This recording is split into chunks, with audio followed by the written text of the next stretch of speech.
dan saya sekarang semester 3. Baiklah, di sini saya akan menjelaskan beberapa materi mata kuliah yang saya pelajari dan dari dasar-dasar pendidikan. Dan yang pertama yang saya jelaskan adalah landasan pendidikan. Sebelum kita tahu lebih dalam apa itu landasan pendidikan, kita harus mengetahui terlebih dahulu apa itu landasan. Apa sih landasan? Jadi landasan ini kita ibaratkan sebagai dasar tempat berpijaknya sesuatu. Jadi dasar tempat berpijaknya sesuatu ini tentunya memiliki fondasi. Jadi kita tahu kan, fondasi merupakan bagian yang penting di dalam suatu bangunan. Kita buat ibaratnya sebuah bangunan itu bagaimana sih supaya berdiri kokoh dan kuat.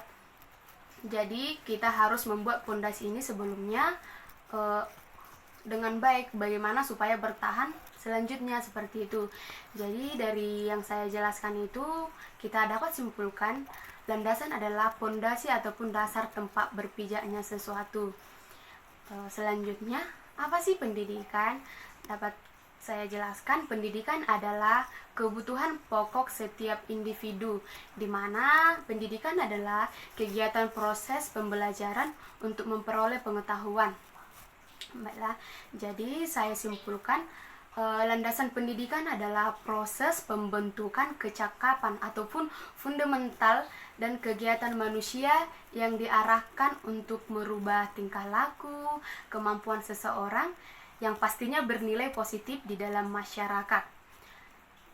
Fungsi landasan pendidikan adalah yaitu sebagai dasar ataupun pijakan yang saya jelaskan tadi, ataupun titik tumpu pendidikan dalam sebuah pendidikan.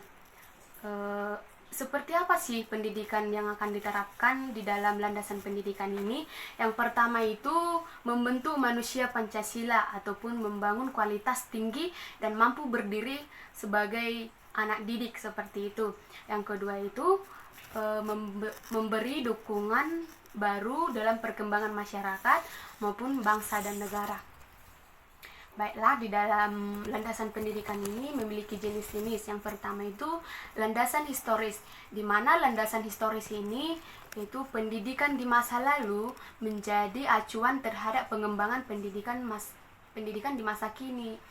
Yang kedua itu landasan filosofis, yaitu pendidikan mengkaji sudut pandang filsafat. Bagaimana di filsafat ini kita akan fokus terhadap proses belajar mengajar. Yang ketiga itu landasan sosiologis, di mana dibentuk oleh masyarakat yang memungkinkan generasi muda mengembangkan diri sendiri dengan mandiri, seperti itu. Dan yang terakhir itu landasan ipteks, di mana di sini pendidikan itu berkaitan erat dengan pentingnya dalam pewarisan di dalam ipteks, atau dalam arti pendidikan di sini sangat berkaitan erat dengan iptek, apalagi zaman globalisasi pada saat ini, seperti itu. Oke, materi yang kedua saya akan menjelaskan asas pendidikan. Kita tahu nggak apa itu asas? Asas yaitu saya akan jelaskan, asas adalah sesuatu kebenaran yang menjadi dasar atau tumpuan berpikir di dalam pelaksanaan pendidikan. Ada beberapa asas tersebut, adalah yang pertama asas Tuturi Handayani. Sewajarnya sih kita mendengarkan asas Tuturi Handayani, tidak jengkel lagi kita dengar, ya kan? Karena kita di sekolah sudah banyak menemukan ini, istilahnya di seragam pakaian kita sudah menemukannya, bukan? Jadi bahwasanya asas Tuturi Handayani ini bahwa setiap orang mempunyai hak mengatur dirinya sendiri, seperti itu. Kita sudah tahu gagasan ini dikemukakan oleh Bapak Ki Hajar Dewantara kan, atau perintis kemerdekaan dan pendidikan nasional dulu. Jadi Tuturi Handayani merupakan inti dari sistem Among perguruan. Maksudnya gimana sih? Among ini merupakan pengamati anak agar dapat tumbuh menurut kodratnya sendiri, mengikuti apa yang ingin diusahakan anak itu dengan sendirinya, agar dapat mengembangkan hidup baru menjadi subur dan rahmat, gitu. Apa sih tujuannya Tuturi Handayani ini? Itu tujuannya yang pertama itu, satu, peserta didik mendapat kebebasan untuk memilih pendidikannya sesuai dengan diminatinya. Istilahnya apa yang diminatinya itu aja dilanjutkan, seperti itu. Yang kedua, memiliki kecerdasan tersendiri untuk memasuki program ataupun keterampilan, tapi sesuai dengan irama belajarnya, seperti itu.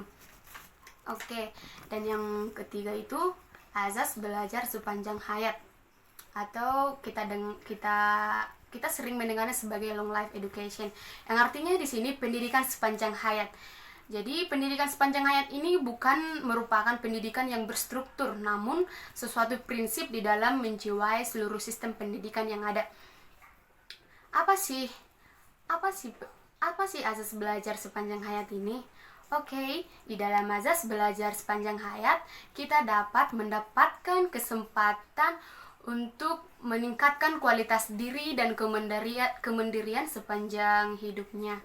Dan yang kedua, kita dapat memanfaatkan pelayanan lembaga-lembaga yang ada di masyarakat. Jadi apapun yang ada di masyarakat kita dapat manfaatkan dengan baik gitu. Dan yang ketiga itu kita dapat mengikuti program-program pendidikan sesuai dengan bakat-bakat kita ataupun minat-minat kita dengan kemampuan-kemampuan kita sendiri. Tujuannya untuk apa sih? Yaitu untuk mengembangkan melalui proses pendidikan yang tersedia tersebut maupun jalur ataupun jenjang yang kita miliki sekarang ini. Dan apa sih asas belajar seperti apa itu? Yaitu pendidikan yang harus, yang pertama apa sih tujuannya itu seperti itu? Yang pertama, meliputi seluruh hidup setiap individu. Pendidikan yang harus meliputi pendidikan setiap individu. Yang kedua itu mengarah kepada pembentukan, pembaharuan ataupun penyempurnaan kondisi hidupnya. Selanjutnya, pendidikan yang harus mengembangkan penyadaran diri setiap individu. Dan yang terakhir itu meningkatkan kemampuan dan memotivasi untuk belajar mandiri. Itulah azas belajar sepanjang hayat. Dan yang keempat itu azas kemandirian dalam belajar. Azas kemandirian ataupun aktivitas belajar ini dimaksudkan berlangsung lebih didorong oleh kemauan sendiri atau bertanggung jawab sendiri dari pembelajaran, ataupun yang kita katakan sebagai asas kemandirian ini usaha siswa untuk melakukan kegiatan belajar didasari oleh niat untuk menguasai kompetensi tertentu, sehingga kita dapat memecahkan masalah-masalah yang kita jumpai di dunia nyata ini. Jadi asas kemandirian dalam belajar ini yaitu pendidik diharapkan menyediakan dan mengatur pendidik sumber belajar di mana akan mempermudah peserta didik yang peran utamanya yang pertama fasilitator, yaitu di mana guru di sini diterapkan mengatur sumber belajar agar dapat mempermudah proses belajar tersebut. Yang kedua, motivator, di mana guru di sini akan sebagai motivator mengupayakan timbulnya prakuasa untuk memanfaatkan belajar yang baik, yang dimana motivator ini memberi kuasa-kuasa dalam memanfaatkan belajar yang baik, bagaimana supaya mempermudah proses pembelajaran tersebut. Yang ketiga itu organisator, yaitu tugasnya membentuk peserta didik untuk mempermudah proses belajar yang dijalaninya, seperti membuat kelompok-kelompok supaya di dalam pembelajaran bisa bertukar pikiran antar satu teman atau teman yang lainnya, sehingga pembelajaran itu mudah dipahami karena terjadi tadi pertukaran pikiran melalui kelompok. Dan yang terakhir itu guru sebagai informator, yaitu sumber atau pemberi informasi kepada peserta didik agar mudah dalam proses pembelajaran. Oke. Dan yang terakhir, materi yang akan saya jelaskan adalah kegiatan belajar dalam mengembangkan kemandirian. Mengembangkan kemandirian berarti di sini kita memberi peluang untuk diri sendiri untuk mendapatkan wawasan di dalam pembelajaran. Dapat kita pahami kalau mengembangkan kemandirian di sini yaitu memiliki kemampuan oleh kemauan sendiri dalam pembelajaran yang dibangun dengan bekal pengetahuan atau kompetensi yang dimiliki yang dilakukan oleh siswa secara mandiri ataupun secara sendiri.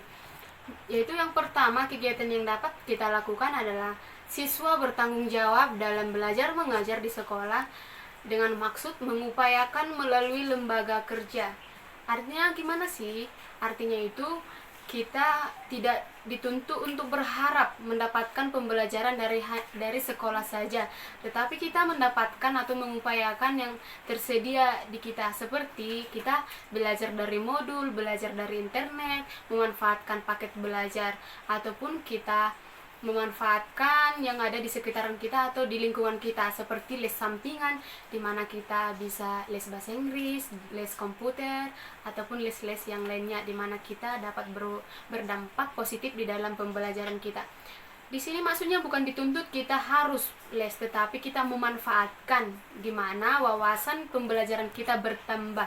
Seperti itu di dalam kegiatan belajar mengembangkan kemandirian ini. Bagaimana kita sih mandiri dalam bertanggung jawab untuk mengupayakan materi pembelajaran kita, seperti itu. Oleh karena itu sangat wajar bagi kita untuk belajar mandiri untuk menambah wawasan kita sendiri. Untuk itu kita dapat menyadari bahwa mendidik bukan persoalan yang mudah, apalagi di zaman globalisasi seperti sekarang ini. Maka sepantasnya pendidikan menjadi tanggung jawab bersama antara sekolah, masyarakat, dan pemerintah ataupun orang tua terutamanya, agar menciptakan pendidikan yang baik. Oke, sekian penjelasan saya. Terima kasih. Shalom.